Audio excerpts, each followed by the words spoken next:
ውድ የጣቢያችን ተከታታዮች እንደምን ዋላችሁ? ለዛሬ ከኤርሳት ያዝናቸው የአማርኛ ዜና ቋንቋ ጀመርን። እንድትከታተሉን በአክብሮት እንጋብዛለን። የብርጌድ ንሓመዱ መሪዎች እስካሁን አለመፈታታቸው ተነገረም። በቅርቡ በአዲስ አበባ የታሰሩት የብርጌድ ንሓመዱ የፖለቲካ ድርጅት መሪዎች እስካሁን አለመፈታታቸው ለጉዳዩ ቅርበት ያላቸው ሰዎች ለኤርሳት የሰጡት መረጃ አመላክተዋል። የኢትዮጵያ ባለስልጣናት በኢትዮጵያ እየታደኑ ኤርትራውያን በተመለከተም መረጃ ከመስጠት እንደሚታቀቡ ይታወቃል። ከፕሪቶሪያ መፈረም በኋላ የኤርትራና የኢትዮጵያ መንግስት ግንኙነት እየሻከረ መምጣቱን ይታወቃል። ከፕሪቶሪያ በኋላም ከአዲስ አበባ ታፍሶ የታሰሩ ኤርትራውያን ህጋዊ ፍቃድ ይኑራቸው አይኑራቸው ወደ ኤርትራ ሲባረሩ መቆየታቸው የሚታወቅ ነው። እነኚህ የብርጌድ ንሓመዱ ከእስር እንዲለቀቁ አሊያም ወደ ፍርድ ቤት እንዲቀርቡ በተለያዩ የዓለም ክፍሎች የሚገኙ ኤርትራውያን ጥሪ እያስተላለፉ ይገኛሉ።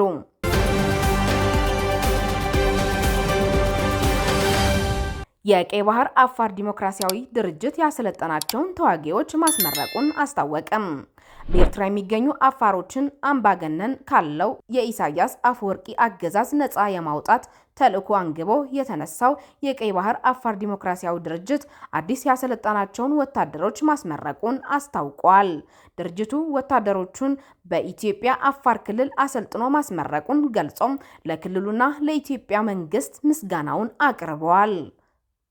የወታደሮቹ ምረቃ ድርጅቶች የቀይ ባህር አፋር ህዝብ መብት ለማስከበርና መሬቱን ነፃ ለማውጣት በሚደረገው ትግል ውስጥ ቁልፍ ምዕራፍ ነው ሲሉ ምረቃው አስመልክቶ ንግግር ያደረጉት የድርጅቱ ሊቀመንበርና ዋና አዛዥ ኢብራሂም ሃሩን ተናግረዋል። ድርጅቱ የቀይ ባህርን የአፋር ህዝብ መብት ለማስከበርና እንደ አስፈላጊነቱ የራሱን እድል በራስ የመወሰን ሙሉ መብቱን ለማስከበር ብሎም ህብረተሰቡ ከግዳጅ መፈናቀልና ብሔር ተኮር ጥቃት ለመከላከል ያለውን የማይወላወል ቁርጠኝነት አረጋግጠዋል። የኤርትራ ሳተላይት ጣቢያም አቶ ኢብራሂም ሃሩንን ቃለ መጠይቅ ለማድረግ ጥረት ላይ እንደምትገኝ ለማሳወቅ እንወዳለን።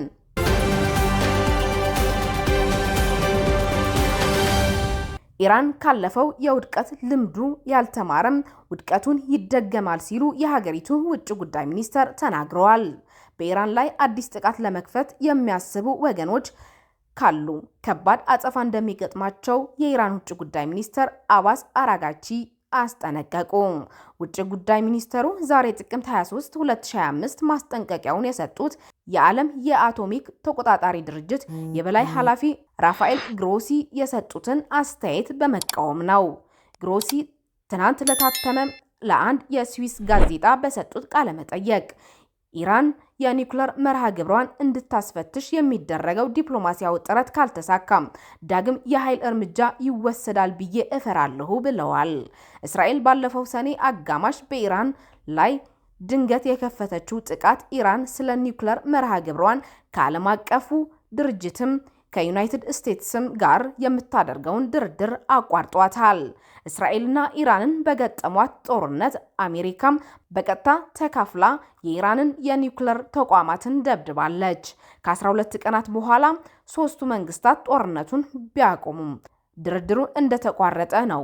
ገለልተኛ የሚባለው የተባበሩት መንግስታት የአቶሚክ ተቆጣጣሪ ድርጅት ኃላፊ ዲፕሎማሲያዊ ካልተሳካም የኃይል እርምጃ ይወሰዳል ሲሉ እርምጃውን ሊወስዱ የተዘጋጁ መንግስታት ስለመኖራቸውም ሆነም ያገኙት መረጃ ስለመኖሩ በዝርዝር አላስታወቁም። የኢራን ውጭ ጉዳይ ሚኒስተር አባስ አራጋቺም የግሮሲ መግለጫ ስጋት ይሆን ማስፈራሪያ ግልጽ አይደለም ብለዋል። ይሁንና አራጋቺ አክሎ እንዲህ አይነት ማስፈራሪያ የሚሰጡ ወገኖች ያለፈውን የከሸፈ ልምዳቸውን መድገም ለሌላ ክሽፈት እንደሚዳርጋቸው ሊገነዘቡት ይገባል ብለዋል። ኢራንና የዓለም የአቶሚክ ተቆጣጣሪ ድርጅት ባለፈው መስከረም አዲስ የትብብር ስምምነት አድርጎ ነበር። ይሁንና እንደ ጎሪጎሪያኑ አቆጣጠር በ2015 ከኢራን ላይ ተነስቶ የነበረው ዓለም አቀፍ ማዕቀብ ዳግም እንዲጣል ብሪታንያ፣ ፈረንሳይና ጀርመን በጸጥታ ጥብቅ ምክር ቤት ካስወሰኑ በኋላ ኢራን ውሉን ሰርዛለች። የኢራንና እስራኤል የሰኔው ጦርነት እንዳያገረሽ ትልቅ ፍርሃት መደቀኑን ተንታኞች ያስረዳሉ።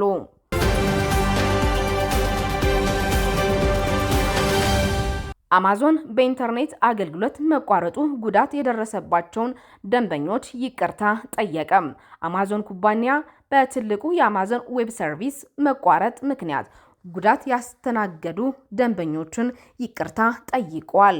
አማዞን ይህ ክስተት ሰኞ ማለዳ ላይ እንደተከሰተ በመግለጽ ስርዓቶቹ በትክክል መስራት አቁሙ እንደነበር ገልጸዋል። በዚህ ኩባንያው ክስተቱ ደንበኞች ላይ ላስከተለው ተጽዕኖ ይቅርታ መጠየቁ ነው የተገለጸው። የአማዞን ዌብ ሰርቪስ አንዳንድ የዓለም ታላላቅ መድረኮችን ከመስመር ውጪ በማድረጉ ሰኞ ዕለት መጠነ ሰፊ አገልግሎት ተቋርጦ እንደነበር ያስታወሰው ኩባንያው በአገልግሎቱ መቆራረጥ የአይፒ አድራሻዎች ኮምፒውተሮችን እና ድረገጾችን ማገናኘት አልቻሉም ነበር ብለዋል። አገልግሎታችንን ለደንበኞቻችን፣ ለመተግበሪያዎቻችን እና ለዋና ተጠቃሚዎች እንዲሁም ለንግድ ስራዎቻችን ምን ያህል ወሳኝ እንደሆኑ እናውቃለን በማለት አስረድተዋል። አንዳንድ አገልግሎቶች ከተቋረጡ በጥቂት ሰዓታት ውስጥ ወደ ስራ የተመለሱ ሲሆኑ አንዳንዶቹ አገልግሎቶች ደግሞ ረዘም ላለ ጊዜ ተቋርጦ እንደነበር ተመላክተዋል። ባለሙያዎቹ እንደሚናገሩት መቆራረጡ ቴክኖሎጂው በአማዞን ላይ ባለው የኮምፒውተሪንግ ዘርፍ ምን ያህል ጥገኛ እንደሆነ ያሳያል። ኩባንያው ከክስተቱ ለመማርና ተደራሽነቱን ለማሻሻል የሚቻለውን ሁሉ ለማድረግ መዘጋጀቱን አብራርቷል። የኢንጂነሪንግ እና ቴክኖሎጂ ኢንስቲትዩት ባልደረባ የሆኑት የሶፍትዌር መሐንዲስ ዶክተር ጁኔዲ አሊ ለመገናኛ አውታሮች እንደተናገሩት የተሳሳተ አውቶሜሽን የአማዞን ችግሮች ዋና አካል ነበሩ ብለዋል። ኩባንያዎች የበለጠ እንደዚህ ያሉ ክስተቶችን የሚቋቋሙ እንዲሆኑ ስራዎችን መስራት አለባቸው ነው ያሉት። የተከበራችሁ የኤሪሳት ተከታታዮች ዜናዎቻችን እስካሁን ስትከታተሉት የነበሩት ይመስል ነበር። አብራችሁ ስለቆያችሁ እናመሰግናለን። መልካም ጊዜ